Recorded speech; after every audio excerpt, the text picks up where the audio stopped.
j'ai rencontré Denis Malbost, artiste plasticien et scénographe, au jardin d'hiver de l'Hôtel de Ville, avec son exposition « Tenir et lâcher prise ». Allez, je vous emmène la visiter, venez avec moi. Alors on peut commencer par une série de 3 pièces que j'avais montrées sur un thème d'une exposition de groupe dont le thème était les limites. Donc j'ai toujours l'espace, la confrontation, ces choses comme ça. Alors j'ai fait 3 petites pièces.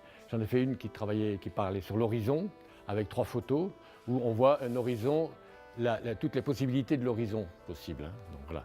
Donc ça peut être une main, ça peut être un drap, ça peut être dans un trou, ou alors ça peut être l'horizon éthéré, ce n'est pas obligatoirement une ligne, hein. Ça peut être un éther entre le nuage et le ciel.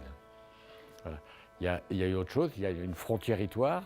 Ce que j'appelle frontiéritoire, ce sont toujours dans la limite, le mur, la frontière, le mur, le territoire. Que fait le mur quand il rentre dans un territoire? Quelles sont ses conséquences? Donc ça, là, il y a des conséquences d'un mur avec des différents territoires. Et accompagné avec une vidéo où on voit des gens, où on voit des paysages. C'est une vidéo qui dure 30 minutes, où il y a différentes séquences panoramiques. Et dans ces panoramas, j'en décale l'un et l'autre, la vitesse, et regarde ce qui se passe le long du trait, là. C'est ça qui m'intéresse. C'est qu'on découvre, on voit les mêmes choses qui se croisent, qui vont dans un sens, qui vont dans l'autre. Et c'est très surprenant. Voilà. Et puis ensuite, là, c'est autre chose, c'est une autre histoire. C'est une histoire de réseau et de complexité de projection. C'est-à-dire qu'il y a... Je fais venir des branches, je colle des branches en sens contradictoire.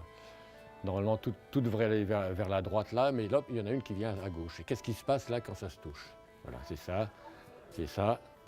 Et puis on voit la branche, c'est-à-dire la sculpture que j'arrange, qui est arrangée. Il y a le dessin de la branche, et puis en même temps vient l'ombre du dessin de la branche. Voilà, ça peut complexifier les choses. Voilà. L'expo reste ici jusqu'au 14 mars, alors vous n'hésitez pas à venir la voir et vous pouvez également contacter l'artiste à l'auditorium.